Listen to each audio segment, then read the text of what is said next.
What's up, YouTube? We are back here at MCTV. If you are new to the channel, please give us a like and subscribe so we can continue to reach and teach. Today, we are bringing you the 4-part series of the story of the late Reginald F. Lewis, corporate attorney, Harvard Law School grad, billion-dollar deal negotiator, philanthropist, community activist. This is a black man that was born in the 40s and became one of the richest men in the United States with one transaction. Let's get to it.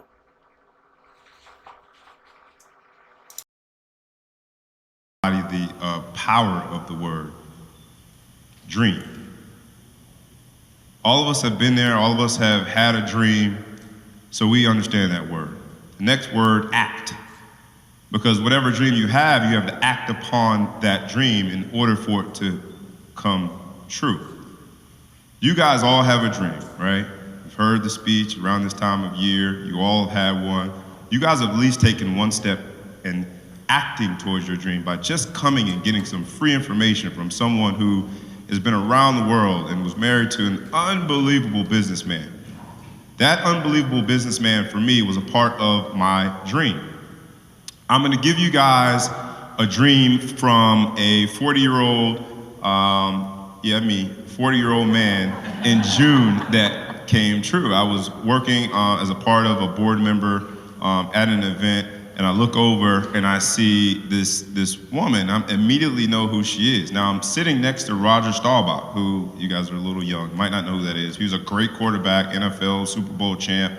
I'm sitting next to Roger Staubach, and I can't take my eyes off this woman. And not for the reason that some of you guys might think, but because I knew exactly who she was. She was married to the person that helped me form my dream. And she's sitting next to former Mayor Dinkins, and everyone's coming up after the event, going to meet Mayor Dinkins, and I go right to her and I say, hello, how are you? And she says, hey, you want to talk to Mayor Dinkins? I said, no, I want to talk to you. I read your husband's autobiography, and it set me on a path to change my life. I'm a kid from meager beginnings from Northwest Fort Lauderdale, Florida. I went on to take a football scholarship just like Mr. Reginald Lewis. I then decided to go and pursue law school just like Mr. Reginald Lewis.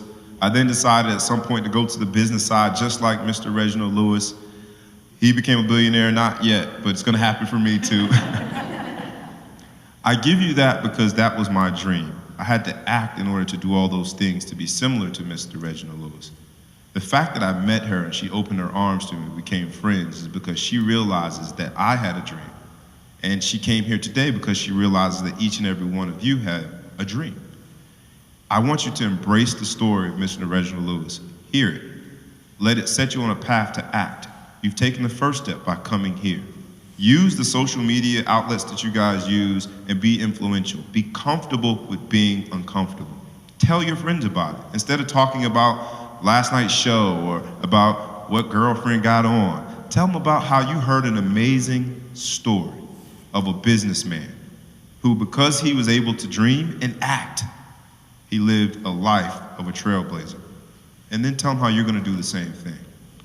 With that, I will allow you to hear an amazing, amazing, amazing story. I thank you guys all for coming. I hope you do become contagious. Tell your friends, tell your classmates, watch the documentary, because that's how getting information from someone that you consider an example is how your actions are going to connect you to your dream.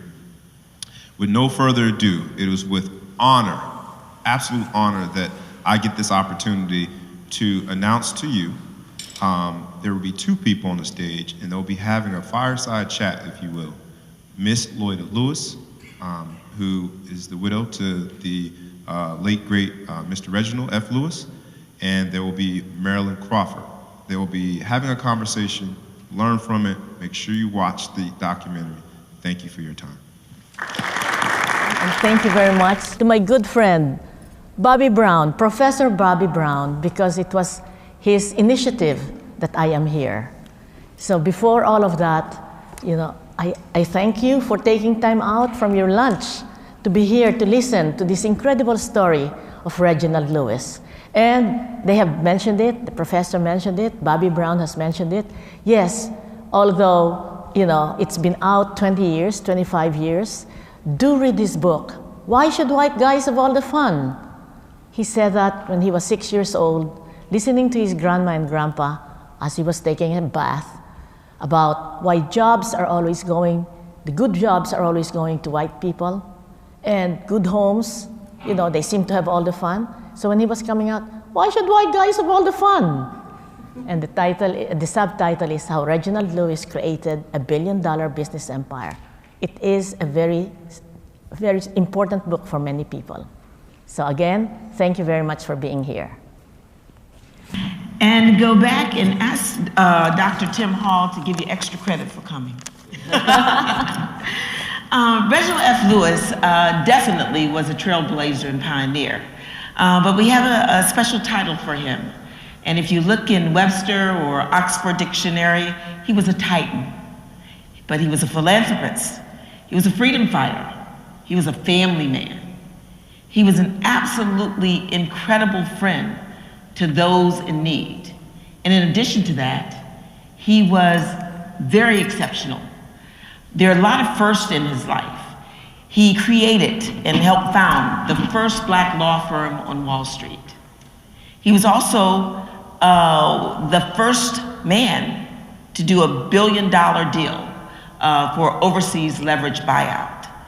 He also was the first to think about his next step, which was to purchase Paramount Pictures. He also was the first to be admitted into Harvard University without ever applying. And may I add, the first and the last in its 148-year history. He was a bad motor scooter. That's what we say down south, bad motor scooter. Okay. And I want you to feel free to just relax, engage with us. If you have a question, ask it. Even if it's not a question, if it's a statement, ask it. Because this is your time to learn. And what an important time it is, because I see you as the future Reginald F. Lewis's. Remember, from whence he came, Baltimore, Maryland. Whoever thought that this young black kid who created a paper route, and Mrs. Lewis will tell you more about how he sold it at an early age, but whoever thought that he would come to New York City, the Apple, and create, plan, coordinate, and execute a $1 billion leveraged overseas buyout that garnered him 64 companies in 31 countries, and then go on to pay down that debt, and within a short time period, do gross sales of $1.8 billion, 30 years ago. And today, who do we have? We have P. Diddy, we have Jay-Z, we have Bethany Frankel, we have DJ Khaled, we have Rihanna, we have Beyonce. But he did this 30 years ago. Cross socioeconomic backgrounds, cross cultural backgrounds, cross races, 30 years ago. Can you imagine? 30 years ago. We were just getting out of the Martin Luther King era. 30 years ago. So much to be grateful and thankful for and to learn from today. And so I wanted you, as young students, to be able to relate to Reginald F. Lewis. So what we created is called the Young Entrepreneurs Salute, a YES program. And if you go on our social networks, you'll see it. And we have all kinds of what they call assets and photos and et cetera. And what we did is we selected 30 of the top entrepreneurs of today and saluted them from the Reginald F. Lewis Foundation. And those are some of the names that I just shared with you earlier. But you'll see Jay-Z coming off his private plane with his entourage. And you'll see Reginald F. Lewis coming off his private plane with his entourage. You'll see Beyonce and Jay-Z being greeted by the President of the United States. But you'll see Mrs. Lewis and Mr. Lewis being greeted by the President of the United States. You get me? You feel me? I don't think you do. Yes. I'm very sad. Do you feel me? Okay. Well, tell me, talk to me. So the YES program is a way to get everyone to relate to 30 years ago. And you can do me a favor, you can do yourself a favor, you can do everyone in America and across the world a favor by sharing this information, tagging it, sending out to your friends, letting them know to watch the documentary coming up. Because that kind of subject matter is rare in America and on TV. We see the MTV videos, we see them talking about what color Kim Kardashian changed her lipstick to. There's a naked picture of her in the bed, excuse me, Dr. Hall. But we see all of that. But this is substance. This is something that's gonna grow your mind, your body, your attitude,